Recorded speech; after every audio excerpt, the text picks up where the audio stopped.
गोलीबारी की गूंज से एक बार फिर दहल उठी राजधानी। प्रॉपर्टी डीलर की सर पर गोली मारकर हत्या। उत्तराखंड में बड़ा प्रशासनिक फेरबदल, 11 आईएएस और पीसीएस अधिकारियों के तबादले। हरिद्वार में केंद्रीय ट्रेड यूनियन ने भरी हुंकार, राष्ट्रपति को सौंपा ज्ञापन। ज्वालापुर में नशे के खेल पर प्रशासन का प्रहार, ड्रग माफियाओं में मचा हड़कंप। नमस्कार, आप देख रहे हैं खबर गंगा और मैं हूं आपके साथ अनुरागनी। अब खबरें विस्तार से। उत्तराखंड की राजधानी देहरादून आज एक बार फिर गोलीबारी की गूंज से दहल उठी, जब राजपुर रोड स्थित सिल्वर सिटी मॉल के पास जिम से लौट रहे प्रॉपर्टी डीलर विक्रम शर्मा की 3 अज्ञात हमलावरों ने गोली मारकर हत्या कर दी। बीच शहर हुई इस वारदात से इलाके में दहशत का माहौल है। फिलहाल पुलिस प्रशासन मौके पर है और हमलावरों की तलाश के लिए सीसीटीवी फुटेज खंगाले जा रहे हैं। लेकिन राजधानी की इस घटना ने शहर की कानून व्यवस्था पर एक बार फिर गंभीर सवाल खड़े कर दिए हैं। और अनफॉर्चुनेटली उनकी डेथ हो गई है। हमारी एफएसएल की टीम्स यहाँ पे विज़िट कर लिया है और साथ में से पूरी एसटीएफ भी यहाँ पे इसकी जांच कर रही है। शहर में हमने नाकेबंदी कर ली है और जो भी ये हमलावर हैं उनको हम बहुत जल्दी पकड़ेंगे और उनको सख्त से सख्त दिलाएंगे। सर, भीड़ भरे बाजार में गोली लगती है, उसके बाद अभी तक पकड़ा नहीं जाता, आप क्या मानेंगे? कैसे सब जगह चौराहे भी है, बगल में पुलिस भी तैनात रहती है यहाँ पर? देखिए, ये जो घटना हुई है उसको इसकी गंभीरता यही है कि हम तुरंत यहाँ पर एसटीएफ की टीम भी आई है और जितने भी ज़िले के जितने भी वरिष्ठ अधिकारी हैं इसका स्वयं इसका पर्यवेक्षण कर रहे हैं और बहुत जल्दी इस घटना का हम खुलासा करेंगे। सर, हमलावरों के अंदर से पुलिस का खौफ खत्म होता जा रहा है। क्या कारण रहे थे? कारोबारी बताया जा रहा है सर, किस तरीके से पूरा मामला? ये विक्रम शर्मा नामक ये व्यक्ति हैं, इनका अपना ये स्टोन क्रशर भी है। तो हम सारे इसकी डिटेल्स को हम वेरीफाई कर रहे हैं कि क्या इनका बैकग्राउंड था और उसी पे हमें कुछ लीड्स भी मिली हैं, उस लीड्स पे हम काम कर रहे हैं और बहुत जल्दी हम इसका खुलासा करेंगे। उत्तराखंड में बड़ा प्रशासनिक फेरबदल किया गया है। बता दें, सरकार ने कल देर शाम 11 आईएएस और पीसीएस अधिकारियों के तबादले कर दिए हैं। फेरबदल के तहत विशाल मिश्रा को रुद्रप्रयाग का नया जिलाधिकारी नियुक्त किया गया है, जबकि निवर्तमान डीएम प्रतीक जैन अब जीएमवीएन के एमडी और जल जीवन मिशन की कमान संभालेंगे। इसके अलावा सौरभ गहरवाल को सिडकुल एमडी और नरेंद्र सिंह भंडारी को पर्यटन विकास परिषद में अहम जिम्मेदारी दी गई है। इसके अलावा पीसीएस स्तर पर अब्ज प्रसाद वाजपेयी को हल्द्वानी का नया सिटी मजिस्ट्रेट बनाया गया है। पहाड़ों की रानी मसूरी में खनन माफियाओं की मनमानी ने नेशनल हाईवे 707A को खतरे में डाल दिया है। बता दें, वाल्मीकि मंदिर के पास अवैध खुदाई की वजह से राष्ट्रीय राजमार्ग का एक बड़ा हिस्सा धंस गया, जिससे उत्तरकाशी और चारधाम जाने वाला रास्ता ठप हो गया। जिसके बाद एसडीएम राहुल आनंद के नेतृत्व में हुई संयुक्त जांच में खुलासा हुआ कि आवासीय नक्शे की आड़ में नियमों को ताक पर रखकर भारी खनन किया गया। फिलहाल प्रशासन ने सख्त रुख अपनाते हुए दोषियों के खिलाफ एफआईआर दर्ज करने और सड़क मरम्मत का पूरा खर्च उन्हीं से वसूलने के कड़े निर्देश दिए हैं। यहाँ पे कल हमें सूचना प्राप्त हुई थी कि कल लगभग 3:30 बजे यहाँ जो है ये रोड को क्षति पहुँची थी। तत्काल प्रभाव से सुरक्षा के दृष्टिगत जो रोड है इसको 4 पहिया वाहनों के लिए बंद कर दिया गया है।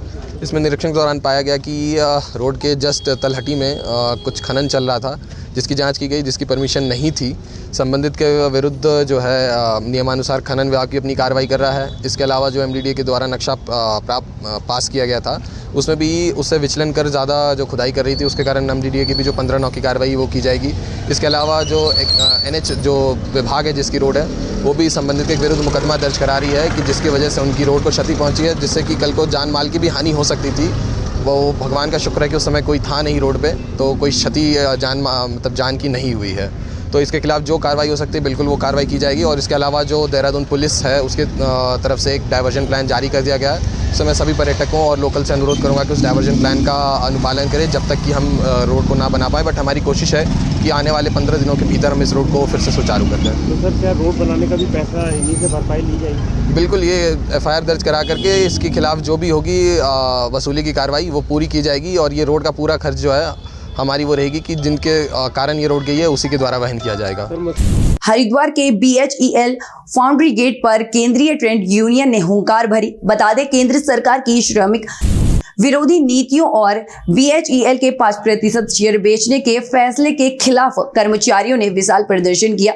इस दौरान प्रदर्शन कर रहे प्रदर्शनकारियों ने साफ कहा कि 29 कानूनों को खत्म कर लाई गई 4 नई श्रम संहिताएं उन्हें मंजूर नहीं है। साथ ही न्यूनतम वेतन 26,000 करने, पुरानी पेंशन बहाली और निजीकरण पर रोक जैसी मांगों को लेकर राष्ट्रपति महोदय को ज्ञापन भी सौंपा गया। जो इंडस्ट्रियाँ हैं, चाहे वो BHEL है या स्टील है या देश में अन्य इंडस्ट्री, उन सब में मजदूरों की सुरक्षा के लिए सरकार ने, जो पुरानी सरकार ने 29 श्रम कानून बनाए हुए थे जिनमें मजदूरों के हित सुरक्षित थे। अब इस सरकार ने 2019 में संसद में पास कराकर एक जो श्रम कानून 29 थे हमारे, उनको बदलकर 4 श्रम कोड में परिवर्तित कर दिया। और वो चारों श्रम कोड कंपनी मालिकों के हित में है। उसमें मजदूरों के हित लड़ने से लेकर ड्यूटी तक, चाहे उसमें तमाम बिंदु हैं, चाहे ड्यूटी के घंटे 8 से 12 करने का प्रावधान कर दिया है। उसमें जो 300 मजदूर तक जिस कंपनी में होंगे उन्हें बिना नोटिस के बाहर निकालने का प्रावधान है। तमाम प्रावधान उसमें जो डाले गए हैं उनसे उनको लेकर कहीं ना कहीं हमारा मजदूर आक्रोशित है, गुस्से में है। इस बिंदु को लेकर ही हम लोगों ने ये पूरे देश में आज 12 तारीख को एक स्ट्राइक नोटिस दिया। उस स्ट्राइक नोटिस के बाद शाम को हमने प्रदर्शन रखा 4 बजे, और 4 बजे आज प्रदर्शन में इस जन समूह ने स्पष्ट तौर से कहा कि अगर हमारी बातों पर प्रबंधन गौर नहीं करेगा, सरकार गौर नहीं करेगी, सरकार उन काले कानूनों को वापस नहीं लेगी, तो हम इस लड़ाई को सड़कों पर उतरकर लड़ने का काम करेंगे। हरिद्वार में ट्रेनों में मोबाइल चोरी करने वाले एक शातिर गिरोह का GRP ने पर्दाफाश किया है। बता दें, बीते 25 जनवरी को हेमकुंड एक्सप्रेस में हुई बड़ी चोरी की गुत्थी सुलझाते हुए पुलिस ने 3 आरोपियों को दबोच लिया है। साथ ही इन आरोपियों के पास से चोरी का आईफोन और एयरपोर्ट बरामद किए गए हैं। पुलिस कप्तान अरुणा भारती के मुताबिक ये गैंग न सिर्फ फोन चुराता था, बल्कि उनके UPI पिन बदलकर खाते भी साफ कर देता था। देखिए, 25 जनवरी को गुजरात का एक कपल पीयूष चंद्रकांत मोदी और उनकी वाइफ ये जम्मू से ऋषिकेश की तरफ को सफर कर रहे थे हेमकुंड एक्सप्रेस में, और सुबह जब इनके द्वारा देखा गया तो इनका सामान गायब था, पर्स चोरी था, मोबाइल चोरी था, एयरबड्स वगैरह नहीं मिल रहे थे। तो इन्होंने पुलिस को सूचना दी और उस सूचना के आधार पे इनका मुकदमा लिखा गया। उसके बाद धीरे धीरे हम लोग लगे तफ्तीश में। काफी कठिन था क्योंकि मोबाइल वगैरह और लैपटॉप, ये मोबाइल और जो ईयरबड्स थे, सिर्फ उनसे चोर तक पहुंचना काफी कठिन था। लेकिन जो ये मिस्टर मोदी थे, इन्होंने आकर के बताया कि मेरे खाते से ट्रांजैक्शन हुआ है। वो ट्रांजैक्शन जो है, हमने बैंक मैनेजर से पूरी डिटेल्स ली। वो ट्रांजैक्शन देहरादून राजपुर रोड पे किसी बैंक से हुआ था। वहां पर के ATM और आसपास के सभी जगह को खंगाला गया, तो ATM में उनकी जो है फोटो आ गई। उस फोटो के आधार पे जगह जगह इनकी छानबीन की गई, पूछताछ की गई। लास्ट में ये जो है देहरादून से ही काफी मशक्कत के बाद पकड़े गए। पकड़े जाने पर इन्होंने बिल्कुल साफ मना कर दिया कि हमारे द्वारा तो ऐसा कुछ किया ही नहीं गया है, ना हमारे पास मोबाइल है, आप किस बिना पे कर रहे हैं हमें गिरफ्तार। और पुलिस पे ही इन्होंने आरोप लगाने शुरू कर दिए। इनको थोड़ा सा टैकल किया गया, बातचीत की गई, खूब इन्हें ढंग से समझाया गया कि पुलिस का साथ देने पर इनका फायदा ही है। लास्ट में टूटे और इन्होंने अपना जुर्म भी कबूल किया। इनके पास से फिर मोबाइल बरामद हुए हैं, एयरबड्स बरामद हुए हैं। रामनगर में आगामी होली पर्व को देखते हुए खाद्य विभाग ने मिलावटखोरों के खिलाफ सर्जिकल स्ट्राइक की है। शुक्रवार तड़के हल्दुआ बैरियर पर डिप्टी कमिश्नर कुमाऊं राजेंद्र सिंह कठायत के नेतृत्व में सघन चेकिंग अभियान चलाया गया, जिसमें उत्तर प्रदेश के मुरादाबाद और रामपुर से आ रहे दूध, पनीर और मावे के वाहनों को रोककर सैंपल लिए गए। आज जो है, जो आगामी होली का जो त्यौहार आ रहा है, उसके दृष्टिगत आम जनमानस को सुरक्षित एवं पौष्टिक खाद्य सामग्री उपलब्ध कराने के लिए तथा क्षेत्र में मिलावट की जो भी संभावना है उनको रोकने के लिए हल्द्वा जो चेक पोस्ट है पुलिस का, वहाँ पे खाद्य सुरक्षा विभाग नैनीताल की टीम द्वारा आकस्मिक चेकिंग की गई तथा यूपी के मुरादाबाद, रामपुर, स्वार या अन्य क्षेत्रों से जो भी आपूर्तिकर्ता वाहन हैं उनका आकस्मिक और सघन निरीक्षण किया गया।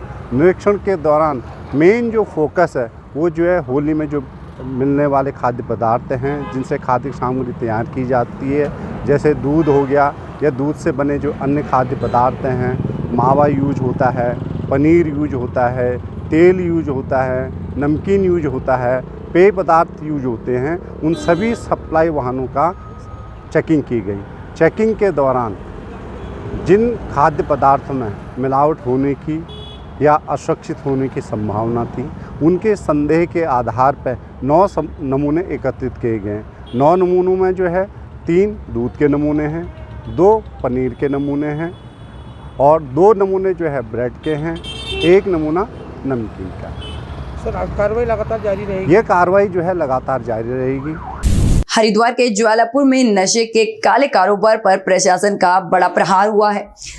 सेफ ड्रग सेव लाइफ अभियान के तहत QRT टीम ने ताबड़तोड़ छापेमारी की। बता दें, वरिष्ठ औषधि निरीक्षक अनीता भारती के नेतृत्व में हुई इस कार्यवाही में रिकॉर्ड में भारी गड़बड़ी मिलने पर 2 फार्मों का संचालन तुरंत रोक दिया गया। साथ ही इन दोनों फार्मों के लाइसेंस भी निरस्त करने की सिफारिश की गई है। लगातार कार्रवाई चल रही है। अभी हमारी QRT की टीम भी जो गठित करके जो अपर आयुक्त द्वारा हमें निर्देश दिए गए हैं कि जितने भी मेडिकल स्टोर हैं वहाँ पे CCTV कैमरे का सत्यापन किया जाए और जो होलसेलर हैं जो अपना स्थान परिवर्तन कर देते हैं, उसके बाद विभाग को कोई सूचना नहीं देते, और ऐसे कई और मेडिकल भी हैं जिनमें जो है नारकोटिक दवाइयों का जो क्रय विक्रय है वो अनैतिक तरीके से किया जा रहा है, और जो है उस चीज़ पे कंट्रोल करना और उस चीज़ को व्यवस्थित तरीके से मेंटेन करना है। जब भी कोई नारकोटिक दवाइयाँ बेची जाएँ तो उनका क्रय विक्रय जो रिकॉर्ड है वो सही तरीके से मेंटेन किया जाए, ताकि जो है जो दवाइयों का दुरुपयोग हो रहा है उसको रोका जा सके। अगर कोई भी मेडिकल स्वामी अगर बिना प्रिस्क्रिप्शन के दवाई देता है और रिकॉर्ड मेंटेन नहीं करता है तो उन दुकानों पर सख्त कार्रवाई होगी और लाइसेंस निरस्त किया जाएगा। हरिद्वार विधायक मदन कौशिक और मेयर किरण जैसल सैकड़ों कार्यकर्ताओं के साथ फिल्म देखने सिनेमा घर पहुंचे। फिल्म की सराहना करते हुए मदन कौशिक ने इसे भारतीय संस्कृति और गौ संवर्धन के लिए एक प्रेरणादायी प्रयास बताया। जो गाय है, गाय की उस सारे विषय को बताया गया कि केवल प्राचीन काल में नहीं, आधुनिक काल में भी गाय को किस प्रकार से हमें घरों में पालने से क्या लाभ होगा। पहले मानते थे कि जो एक मॉडर्न साइंस है उससे अलग भी आज जो गौ वंश पर आधारित सारी चीज़ें हैं वो भी इसमें बताया गया है। और निश्चित रूप से गाय के प्रति जो एक सांस्कृतिक भाव भी होना चाहिए, जो एक संस्कार वाला भाव होना चाहिए, वो भी इसमें बताया गया है। तो इसलिए ये एक इतनी अच्छी मूवी है गोदान कि इसको सबको देखना चाहिए। और गोदान ऐसा फिल्म में जो एक कहानी है वो बताई गई है कि हम गाय को लेकर किस प्रकार से लगातार निरंतर अपनी आर्थिकी को भी सुधार सकते हैं, किस प्रकार हम आगे बढ़ सकते हैं। लोगों से किस तरह से मैं सभी लोगों से कहना चाहूँगा कि ये गोदान पिक्चर देखने के लिए आप परिवार सहित आए। ये बहुत अच्छी मूवी है। इसमें कहीं ना कहीं हमें वो सारी भारतीय जो संस्कार है, संस्कारिता है, उनकी सबकी परंपरा हमें नजर आई। देखिए, हम आज यहाँ पर गोदान मूवी देखने आए हैं और गौ माता हमारी माता है और हमारी गोपाष्टमी पे गौ माता की पूजा की जाती है और हमारी गौ माता में 33 करोड़ देवताओं का वास है।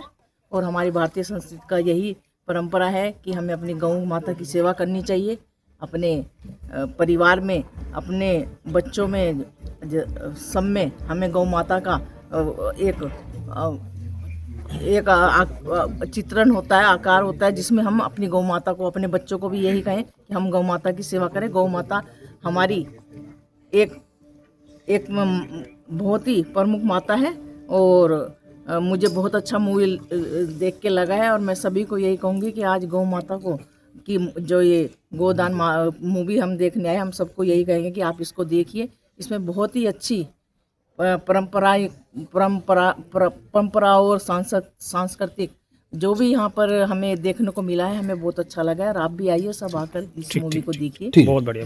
उत्तराखंड की ऐसी ही तमाम खबरों के लिए बने रहें हमारे साथ और देखते रहिए खबर गंगा। नमस्कार।